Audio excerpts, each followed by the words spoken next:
ассалому алайкум бинандаҳои гиромӣ, барномаи иттилоъоти ахбору мустақиман аз телевизиони Тоҷикистон манзуратон менамоем.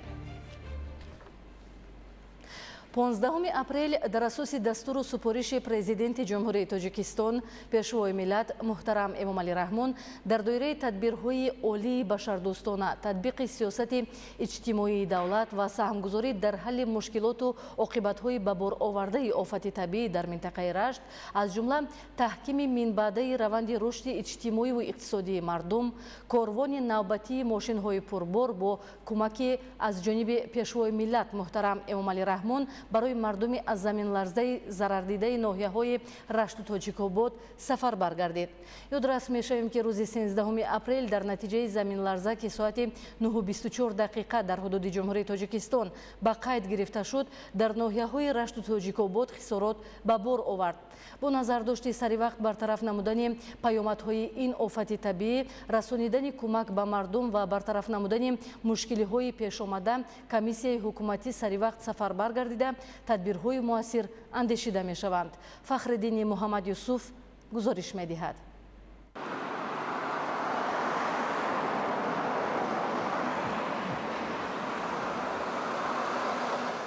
масъалаи сохтмон ва ҷиҳози зарурии рӯзгор дар асоси дастуру супоришҳои асосгурои сулҳу ваҳдати миллӣ пешвои миллат президенти ҷумҳурии Тоҷикистон муҳтарам Эмомалӣ Раҳмон корвони мошинҳои пурбор барои расонидани кӯмаки пешвои миллат ба мардуми аз офати табиӣ зарардидаи минтақаи Рашт аз шаҳри Душанбе сафарбар гардид. ҳамоҳангӣ баҳри рафъи мушкилот ва муҳайёсозии имконоти зарурӣ, бартарафсозии оқибатҳои офати табиӣ дар минтақаи аз заминларза зарардида дар мадди назари роҳбарияти давлат ва ҳукумати мамлакат қарор дошта, баҳри расонидани кӯмак ба мардум бо ташкили комиссияи хос тадбирҳо вусъат дода мешаванд. ёдрас мешавем ки дар натиҷаи сарзадани ҳодисаи табиӣ дар ноҳияҳои Рашту Тоҷикобод 94 хонаи истиқоматӣ пурра ва 50 хона қисман вайрон шуда, 61 хонаи дигар зарар дидааст. дар ин рӯз заминҷунбӣ ҳамчунин ба 3 муассисаи таҳсилоти миёнаи умумӣ ва наздики 200 иншооти гуногуни дигар таъсир расонид. қувваи ларзиши замин ки дар марказ, яъне дар масофаи 160 километрии шимолу шарқ аз шаҳри Душанбе ва 21 километрии қисмати шарқ аз маркази ноҳияи Рашт қарор дошт, 5-6 балл ва дар шаҳри Душанбе 3 баллро ташкил дод. бояд гуфт ки аз лаҳзаҳои аввали рух додани заминларза бо супориши президенти ҷумҳурии Тоҷикистон пешвои миллат муҳтарам Эмомалӣ Раҳмон, комиссияи ҳукуматӣ таҳти роҳбарии муовини сарвазири ҷумҳурии Тоҷикистон ба ноҳияҳои водии Рашт сафарбар карда шуд.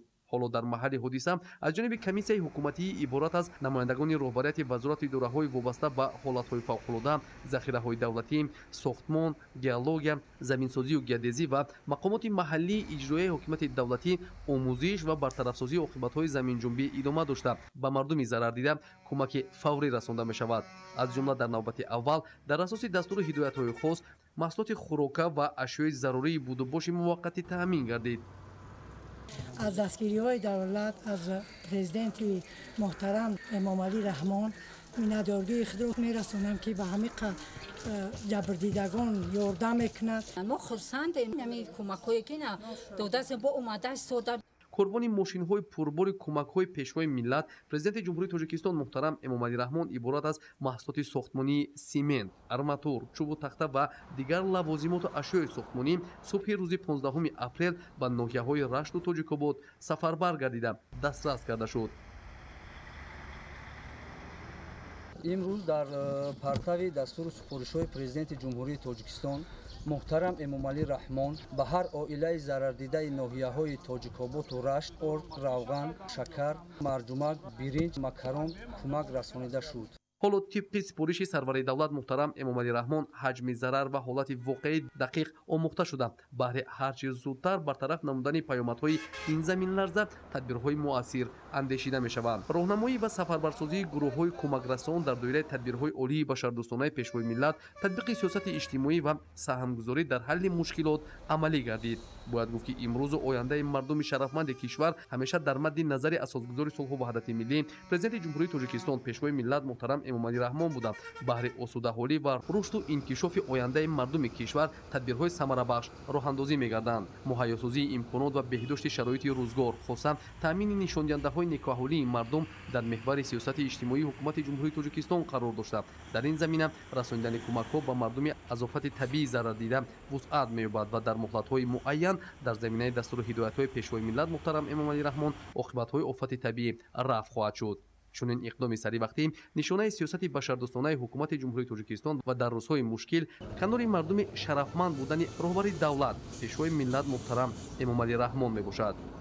фахриддин муҳаммадюсуф, Фарҳоди Восе, Маъруфи Абдулло, Ахбор.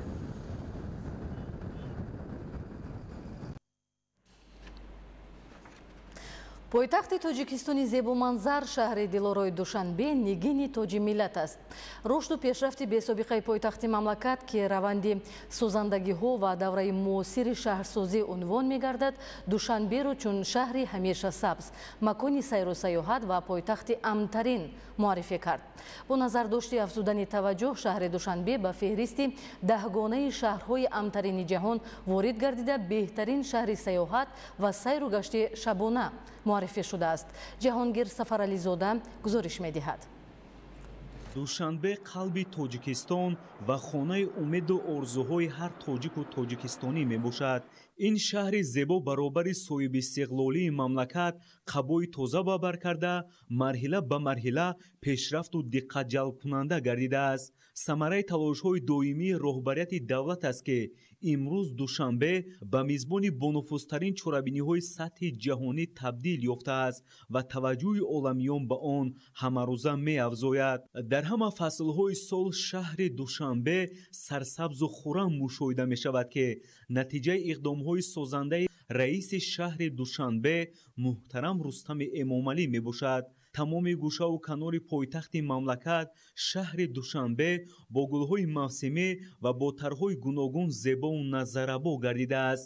боғе нест ки дар ҳудуди пойтахт дар он ҷилои гулҳои зебо ва рангомезии онҳоро чун манзарҳои афсонавӣ аз наздик надид.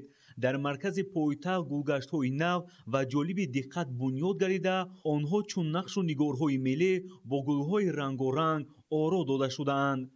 Душанбе очень сильно меняется. Ну, я довольно часто бываю здесь, и каждый раз вижу что-то новое. И всегда все изменения только в лучшую сторону. Всегда только красивее и красивее становится город. Очень приятно ходить и любоваться. Душанбе шахри гулхоз. бунёди гулгаштҳои нав ва бо гулҳои мавсимии диққатҷалбкунанда, оро додани онҳо дар маркази шаҳр идомаи мантиқии корҳои созандагии президенти ҷумҳурии Тоҷикистон, пешвои миллат муҳтарам Эмомалӣ Раҳмон ва раиси Маҷлиси Миллии Маҷлиси Олии Ҷумҳурии Тоҷикистон, раиси шаҳри Душанбе муҳтарам Рустами Эмомалӣ ба ҳисоб рафта, ба зебоии пойтахти мамлакат ҳусни назарабо мебахшанд. мавзеи мазкур яке аз сертамошобинтарин марказҳои фароғатӣ дар шаҳри Душанбе мебошад ки ҳамарӯза шумораи зиёди сокинони кишвар ва меҳмонони хориҷӣ барои сайру саёҳат ин ҷо ташриф меоранд. ба шарофати истиқлоли давлатӣ ва ташаббусу иқдомоти наҷибу созандаи роҳбарияти давлат имрӯз Душанбе ба шаҳри мавриди таваҷҷӯҳи сайёҳони хориҷӣ табдил ёфтааст. барои шинохти таъриху фарҳанг ва аз наздик дидани пойтахти Тоҷикистони офтобрӯя шаҳрвандони хориҷӣ мароғ доранд. Меня зовут Дмитрий, я приехал из Татарстана. Очень хотелось посмотреть на Таджикистан, горы, красота. Очень хотелось, вот нашли время, возможность, приехали. Пока впечатлений нет, мы прилетели буквально пару часов назад. Сами, но знакомые, у нас много знакомых с Таджикистана, все сказали, что нам очень понравится. Давали подсказки, что, как, куда, как бы все здорово. имконияти васеъ барои сайру саёҳат ва истироҳату фароғат таи солҳои охир бо диди муосир ва ҷавобгӯ ба талаботи имрӯзи ҷаҳон муҳайё гардида, таҷдиди инфраструктури зарурии соҳаи сайёҳӣ дар шаҳри Душанбе ҳамоно идома дорад. طبق نشاندهنده‌های آماری تشریف سیاحان خارجی به تاجیکستان خصوصا به شهر دوشنبه نسبت به سالهای قبلی امروزها به مراتب زیاد گردیده است که نتیجه زحمت و تلاش‌های سازنده و بنیادکارانه است. هر سیاحی که امروز به شهر دوشنبه تشریف می‌آورد از مؤثرترین شرایط بهره‌ور می‌گردد و به خود تأثیرات نیک می‌بردارد. دوشنبه یک شهر بسیار زیبا، دلنشین، اونچه که من دیدم آرام مثل دستگل، بعد با مردمان با اخلاق زیبا، خیلی شاداب، آرامش اینجا هستش برقراره، بعد آدم لذت میبره. قلب تاجیکستان شهر دوشنبه با دستور و راهنمایی پیشوای ملت محترم امامعلی رحمان و تشبس‌های سازنده رئیس مجلس ملی مجلس عالی جمهوری تاجیکستان رئیس شهر دوشنبه محترم رستم امامعلی امروز به یکی از شهرهای پیشرفته نه تنها تاجیکستان بلکه منطقه و جهان تبدیل یافته است.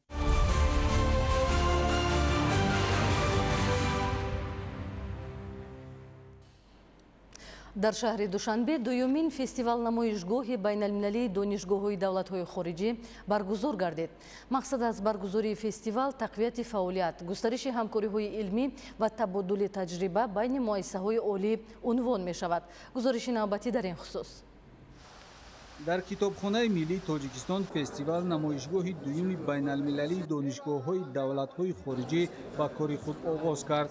дар расми ифтитоҳи фестивал намоишгоҳи дуюми байналмилалӣ муовини сарвазири ҷумҳурии тоҷикистон, масъулини соҳа, намояндагони донишгоҳҳои пешрафтаи кишварҳои аъзои иттиҳоди давлатҳои мустақил, осиё, аврупо, штатҳои муттаҳидаи америка ва дигар давлатҳои хориҷӣ, инчунин намояндагони вазоратҳо, донишгоҳҳо, донишҷӯён ва хатмкунандагони мактабҳои таҳсилоти миёнаи умумии ҷумҳурӣ иштирок намуданд. Здравствуйте, меня зовут Екатерина, я представляю университет Решетнева, город Красноярск. Сегодняшнее мероприятие – это возможность установления нового диалога между нашими республиками и возможность поддержания контактов для потенциального развития кадрового потенциала страны Республики Таджикистан. Университеты из представленных стран дают возможность готовить специалистов высококвалифицированных направлений для инженерного направления, для IT-специальностей, химической отрасли, лесной индустрии, высшей экономики, а также зеленой экономики мира. Я считаю, что это мероприятие позволит нам выстроить новое взаимодействие и дает нам возможность развития новых отношений. Я желаю нашей ярмарке развития и встретиться в следующем году. Мақсад аз баргузор гардидани фестивал намоишгоҳи дуюми байналмилалӣ шинос намудани ҷавонону наврасони мамлакат бо дастоварду имкониятҳои донишгоҳҳои машҳури ҷаҳон, ҷалби шумораи бештари ҷавонон ба самти илмҳои табиатшиносӣ, дақиқ, риёзӣ, техникӣ ва технологияҳои иттилоотӣ муассисаҳои таълимӣ мебошад. мо ба шаҳри душанбе ташриф овардем то имкониятҳои донишгоҳи худро ба хатмкунандаҳои кишвари шумо муаррифӣ созем. илова бар ин мо ба марказҳои таълимӣ ва донишгоҳу донишкадаҳои тоҷикистонӣ равобити ҳамкориро густариш додем. албатта ин хуб аст барои ҳарду ҷониб. ин фестивал то 18 моҳи равон идома мекунад ва дар ин рӯзҳо мо ба дигар минтақаҳои кишвари шумо низ сафар мекунем ва бовар дорем ки натиҷаи хуб медиҳад. дар қисми амалӣ иштирокчиён аз шароиту имконот, раванди таҳсил ва дастовардҳои муассисаҳои олии кишварҳои хориҷӣ ки ба намоиш гузошта шуда буданд дидан намуданд. ما از این سفر به تاجیکستان خیلی خوشحال هستیم و گفتنی هستم که برای در این نمایشی دولتی برای اشتراک کردنم بسیار ممنون هستم. معلم از دانشگاه اسلامی مدینه هستم. در دانشگاه ما 170 ملت گوناگون دنیا در اینجا تحصیل میکنند و در ما اختصاص‌های گوناگون در جبهه‌های گوناگون تحصیل میکنند و مثل هندسه، کامپیوتر، ریاضی و دیگر در ما درس داده می شود. ҳадафи фестивал намоишгоҳи байналмилалии донишгоҳҳои давлатҳои хориҷӣ инчунин омода намудани мутахассисони ба талаботи бозори ҷаҳонӣ ҷавобгӯ, фароҳам овардани шароити мусоид барои густариши ҳамкории муассисаҳои таҳсилоти олии касбии ҷумҳурӣ бо муассисаҳои таълимии давлатҳои хориҷӣ ва ҷалби сайёҳони хориҷӣ ба мамлакат мебошад.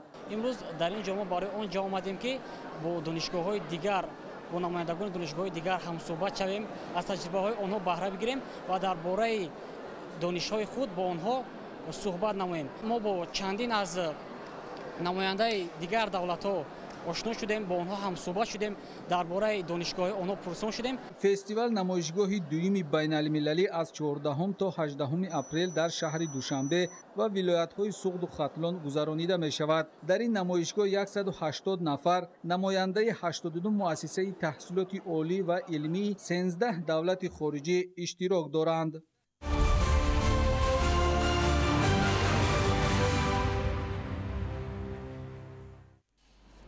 با استقبال جشن 35 سالگی استقلال دولتی راههای حدود جماعت دهات خراسان ناحیه فرخار تعمیر و نوسازی کرده می شود.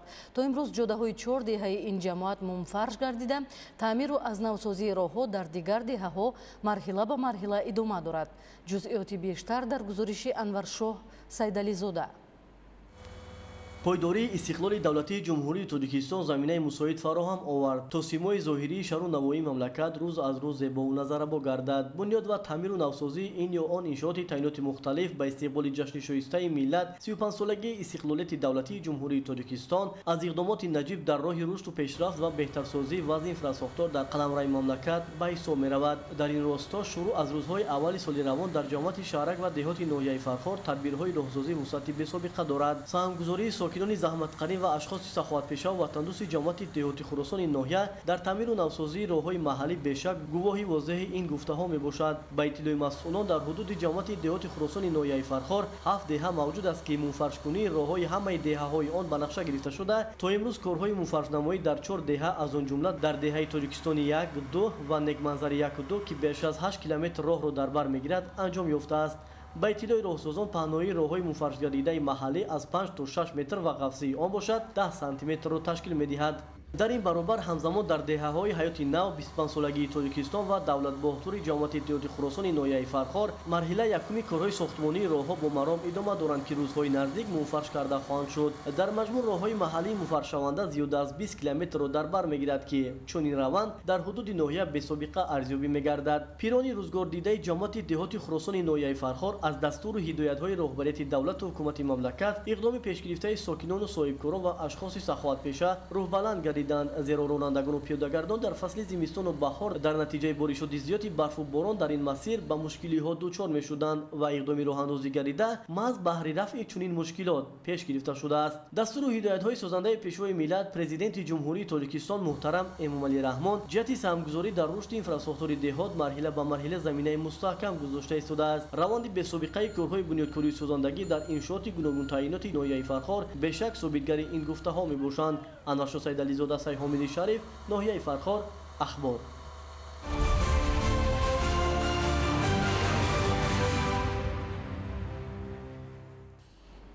در دهات سامانیان ناحیه جبار رسولوف 2 انشاءات جشنی مورد بهره برداری قرار داده شد.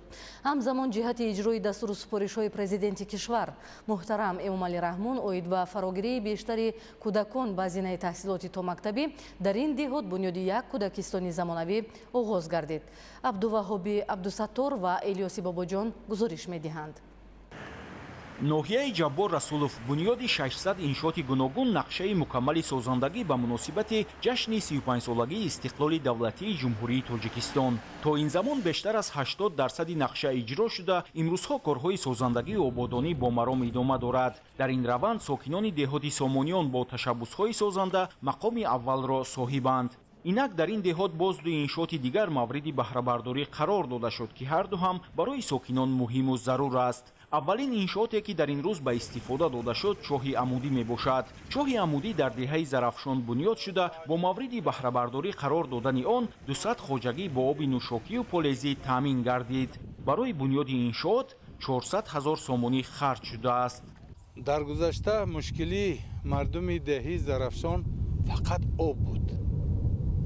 انا امروز با دستگیری مقامات اجرایی حکومت ناحیه با دستگیری خود مردم همین چاهای عمودی کوفته شده ایستادن، از آن جمله یک چاه به استفاده داده شد. آیندهش که با همین چاهای میکوان ما 100% باور داریم که همین مشکلی خلق برهم داده می شود. تالاری ورزشی مؤسسه تحصیلات میانه عمومی رقم 11 نیز با سهم صاحبکاران و شخصان سخاوتپیشه دهه بنیاد کرده شد. ضمن به استفاده دادن انشاءات تاکید گردید که جهت عملی نمودن دستور و سپارش‌های سرور دولت اوید به رشد ساحه ورزش در سمت ساختمان تالار و میدانچه‌های ورزشی در ناحیه تدبیرهای ضروری عملی کرده می‌شوند.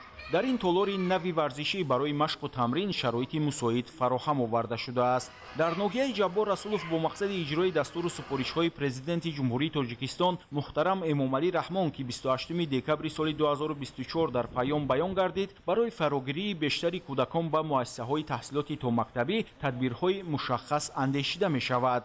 اینک در دهات سامانیان بنیاد یک کودکستان نو و زمانوی آغاز گردید. بینای کودکستان برای 180 نفر پیشبینی گردیده در نظر است که ماه سپتامبر سال روان به استفاده داده شود. در ناحیه جبار رسولوف 23 عدد مؤسسه‌های تا مکتبی فعالیت می‌برد. از این 4 عددش خصوصی، 19 عددش دولتی میباشد. سال روان کارهای ساختمانی در 3 کودکستان آغاز شد. فراگیری کودکان در مؤسسه تا مکتبی ناحیه 29% را تشکیل می‌دهد و در نوبت قریب 700 کودک ایستاده است. بینای ایلاوگی مؤسسه تحصیلات میانه عمومی رقم 26 هم که امروز ساختمانش آغاز گردید تا ماه سپتامبر سال روان مورد بهره برداری قرار داده می شود. در این روز ساکنان دهات سامانیان به مناسبت تقویت کارها به هم آمده شادی و خرسندیشان گرد خانه نوروزی حد و کنار نداشت. ساکنان با آراستن خانه ایدانه 7 سین و 7 شین، پیشکش کردن دسترنج هنرمندان چیردست و تشکیل بازی‌های ورزشی این آیین باستانی را با شکوه و شهامت خاص تجلیل نمودند. تأکید گردید که گسترش و ستایش خرد و دانش و محبت و صمیمیت بین آدمان، صلح و ثبات میان قوم و ملت‌ها و شادی و نشاط همه افراد جامعه ماهیت و فلسفه زندگی ساز نوروز است که طی هزار ساله‌ها و مردم ما و خلق‌های دیگر خدمت کرده است. تنتنه‌های نوروزی ساکنان دهات سامانیان با نمایش برنامه با شکوه فرهنگی که زیبایی‌های فصل بهار را ترنم می‌کرد، خوش و خاطرمان ادامه یافت. عبدالوهاب عبدالستار، الیاس باباجان، ناحیه جبار رسولوف، اخبار.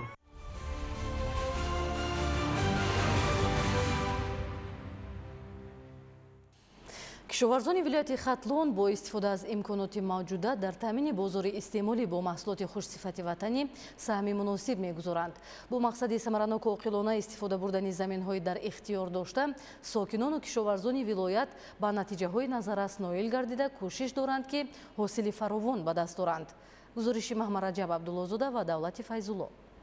با مقصد اجرای دستور سفارش‌های پرزیدنت جمهوری تاجیکستان محترم امامعلی رحمان، رهبریت ولایت ختلان در سمت استفاده بری مدنیت زمین‌های کشاونده و ثمرناک استفاده بردن قطعه‌های نزد حولگی در ناحیه 5 و جیهون با فعالیت خواجگی‌های دهخانی و گرمخانه‌های موسمی، رفت نشأونمای پخته و دیگر محصولات‌های پولیزی شناس گردیده در یک قطار خواجگی‌های تخم پروری به کشت پنبه‌دانه آغاز بخشید. در ناحیه 5 ولایت ختلان در برابر وسعت کارهای سازندگی همزمان جهت رشد ساحه کشاورزی بهر بهداشت حالت ملیاراتیوی زمین‌ها و تامین خواجگیداران با آب فلزی نیز تدبیرهای مهم انجام داده می شود. در همین زمینه پایگاه آبکشی فیض‌آباد قلعه که از تعمیر اساسی برآورده شده است، مسئولین مقامات اجرایی حکومت دولتی ولایت از آن دیدن نمودند. مورد به ذکر خاص است که پایگاه آبکشی مذکور از سال 1975 تأسیس داده شده تا این جانب فعالیت دارد. دستگاه‌های آبکشی این پایگاه از 6 عدد محرک آبکشی عبارت بوده، 5 عدد آن آماده کار است که 3456 هکتار زمین‌های ناحیه‌های 5 و جیهون را شاداب می‌گرداند. کشاورزی یکی از سمت‌های افضلیت‌ناک در ناحیه 5 دانسته شده، در این ردیف ساکنان کشاورزان در رشد و پیشرفت و بهترسازی بازار استعمالی حصه نظر است می‌گذارند.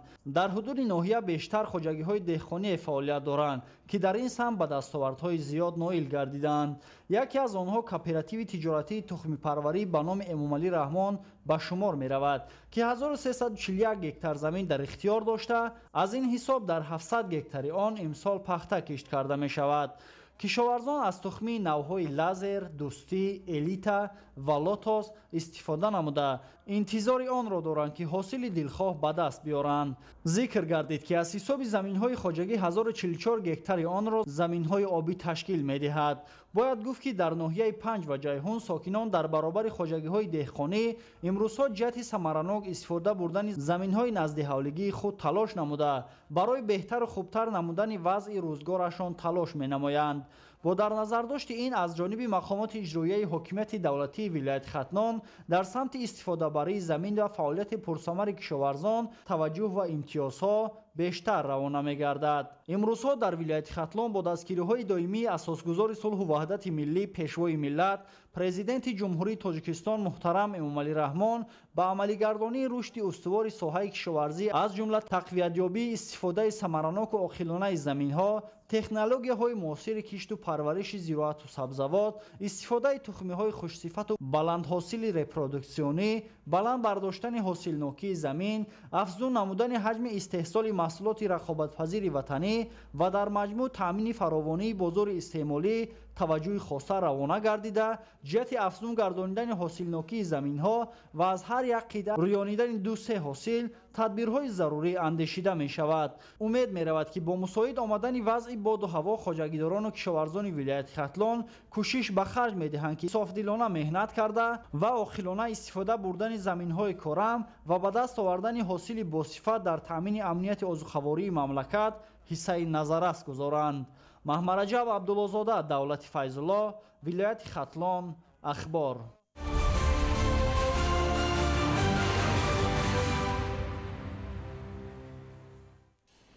طبق اطلاع به دست آمده امسال استحصال شیر نسبت سال گذشته خوبتر است و متخصصان ساحه این دستاورد را به خوش‌دادکنی چاروا و عامل‌های دیگری بلند برداشتن محصولناکی آن وابسته می‌دانند. یعنی این به آن معناست که هدف‌ها در سمت پرورش و خوش‌دادکنی چاروا در حال عملی شوی قرار دارند. شرح بیشتر در تهیه گلچهره ستار. با راه خوش‌دادکنی چاروا خواجگیداران می‌توانند محصولناکی شیر و گوشت را بلند برداشته طلبات استعمالی اهالی را با این محصولات غذایی نیاز اول به پورگی تامین نمایند. موافق معلوماتی به دست آمده در 3 ماه سال سپری گردیده 220,000 تن شیر استحصال گردیده است که نسبت به همین دوره سال گذشته 8,500 تن زیاد بوده سرعت رشد 7.2% را تشکیل می‌دهد. کارشناسان عامل اساسی بلند برداشتن نشاندادهای استحصالی و فراوانی محصولات را در خوشزاد نمودن چاروا می‌دانند. مثلا خواجگیداران می‌توانند از ذات تاجیکی سیاه الله در یک موسم شیرجوشی که 300 روز را در بر می‌گیرد از ذات تاجیکی سیاه الله 8 تا 9,000 تن شیر با صفت به دست دارند. طبق معلومات آماری امروز در جمهوری سرشمار چاروای کلان شاخدار به 2,820,000 رسیده است که 1.5 میلیونش را چاروای شیرده تشکیل می‌دهد. متخصصان یگانه راه افزون نمودن استحصال شیر و قانع ساختن طلبات اهالی را با این نوع محصولات از نگاه و بین درست و موافق معیار معین گردیده با خوراک دارای غذاناکی بلند تأمین کردن چاروا وابسته می‌دانند. مفهوم چارواداری این نگاه و بین پرورش و خوراندن چاروای سالم است.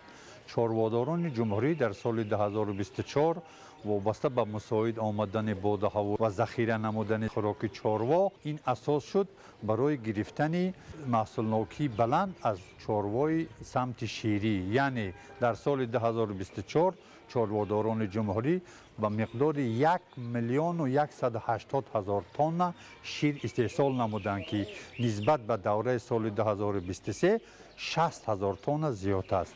سبب اساسیش ذخیره خوراک چارواست. азоти тоҷикии чорвои сиёҳало дар як рӯз зиёда аз 35 литр шир ҷӯшидан мумкин аст. ғайр аз зоти сиёҳало, хоҷагиҳои чорвопарвар аз зоти сементалӣ ва тоҷикии пешони сафед ки масъулнокии баланд доранд, метавонанд истеҳсоли шири бо сифати ватаниро афзунтар намоянд. чорводорон ҳаракат мекунанд ки ҳарчи зудтар вобаста ба зиёдшавии аҳолии ҷумҳурӣ, хусусан таъмини рушди аҳолӣ дар 1.5 бошад, агар таъмини рушди саршумори чорвои калон 7-10% аст. мо метавонем бо боварӣ комил гуфтанд ки амнияти озуқаворӣ дар соҳаи маҳсулотҳои ширӣ таъмин шуда истодааст. мутахассисони соҳа дар он андешаанд ки бо роҳи хушкзодкунӣ сол аз сол ба нишондодҳои баландтар ноил гардида дар таъмини амнияти ғизоӣ саҳми бештар гузоранд.